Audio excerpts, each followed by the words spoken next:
Hey, what's up guys, King Komet here, making a video for those considering joining the army. Now, before we start, don't forget to like, subscribe, and ring that notification bell. Now first, know that going to the recruiting office holds no obligations. You can go, ask questions, get information on the GI Bill, even take the ASVAB, and then walk right out. You do not have to join the army. The recruiters may hound you, call you, text you, you don't have to join. But say you still want to join, what I recommend is take the ASVAB, see what jobs you qualify for. If you didn't do well, you're not getting a job you like, don't forget that there are study guides for the ASVAB, so you can go back, get a higher score, and perhaps get the job you want. What I recommend is once you do have a list, talk to a veteran you know and see what that job may entail. If you don't know any veterans or the veterans you know don't have the experience in the MOS you want, Reddit has a subreddit for every military branch: Army, Marines, Air Force, Navy. You can post a list of jobs there. There are plenty of people from various MOSs who might be able to give you more information. Now, second, what I recommend is that you look to get in shape before you join. I know a lot of people think that the military will get me in shape. Yes, this is true, but know that it is possible to fail basic training, or even worse, to be recycled, which means you have to restart basic training from the beginning.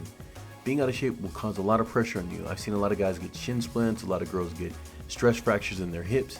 On top of that, being the slowest person in your unit may cause you to get a bit more attention from the drill sergeants, which may increase your mental stress. So before you ship out, I would also recommend you have your banking situation set. If you have a normal bank like, I don't know, Bank of America, Wells Fargo, you'll get paid normally on the 1st and the 15th. And if that falls on a Monday, well then you'll wait through the weekend and get paid on Monday.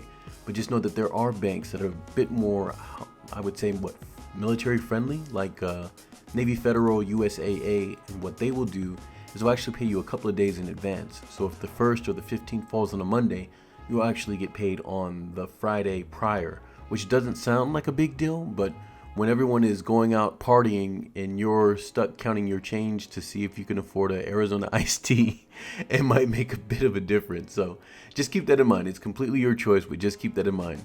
Also, quick side note, before you ship out, try to get some sleep. When I went to my in-processing, we didn't get to sleep for 3 days. And I don't mean we just didn't have a room for 3 days. We weren't allowed to sleep. Instead, we were just constantly in processing and getting various vaccination shots. And on that topic, I want to point out that, whatever your stance on vaccination is, you're going to have to get vaccinated. All kinds of things, smallpox, anthrax, maybe even the COVID vaccine now. There wasn't COVID when I joined, so I'm not too sure about that one. But just be well aware, I know it is possible to get a religious exemption, but if you're planning to use a religious exemption for vaccination, you have to be ready to do that on day one.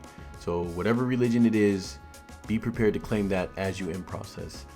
Now, know that you'll be working with people from all walks of life, right? So if you're from the country and you don't like city folk, or if you're from the inner city and you don't like country people, well, tough luck to you, because you're going to be working with people from the country, from the city, gay people, straight people, people from a different political leaning than you are, people who aren't even American citizens yet. I had people from China, Africa, Europe, all working to earn their citizenship when I was in. Also, keep in mind that you will be getting in trouble for other people. You may do everything right, you're told to wear a certain uniform, be at a certain place at a certain time, and you do that, and it's so easy. That is true, but there are people who are lazy, there are people who may forget a certain item for their uniform or forget the time to be at a place, and you'll get in trouble for it. Not only in basic training, but even when you finish your training, you're in the army, you will still get in trouble for other people. So keep that in mind. It's a bit of a frustrating situation, but I think it comes from the days of the old army, where if a soldier is continuously messing up, if you punish the entire unit, well, then the unit may, shall we say, correct that soldier. But this is the new army, so don't go attacking someone, otherwise you'll get kicked out and that soldier who's having all these issues will still be in. On the topic of not getting in trouble, I highly suggest you avoid it. Just as it takes a process for you to join the army, it takes a bit of a process for you to get out as well. It isn't as simple as, you know what, you're out of here, and they order you to grab your bags and walk you to the gate. No, it takes time. They have to fill out paperwork. And especially in basic training, if you anger your leadership, they may quote unquote forget or misplace your paperwork, turning your little 10 weeks of what's supposed to be training into months of out processing. And while in basic, if you do find yourself in a position where you're a holdover and you're no longer a trainee on the way to becoming a soldier, know that a holdover is what it sounds like. It's someone who's held over. In my cycle, there were people who hated it but wanted to be out of the Army, so the leadership had them doing every single detail, setting up tables, chairs, serving food, all while constantly being disrespected. And they kept them there until we graduated as soldiers, so that they knew it would have been easier simply for them not to have given up. Also, choose your job wisely. You may choose something cool like signal or military intelligence or some cushy medical job. Know that you must pass your training for it. Some instructors will pass everyone, some will not. Some you may fail and get a second chance, but if you cannot pass your classes for the MOS you chose, you may be given to the needs of the Army, which means the Army will look at where they need soldiers and a job will be chosen for you. At least that's what I saw in my AIT.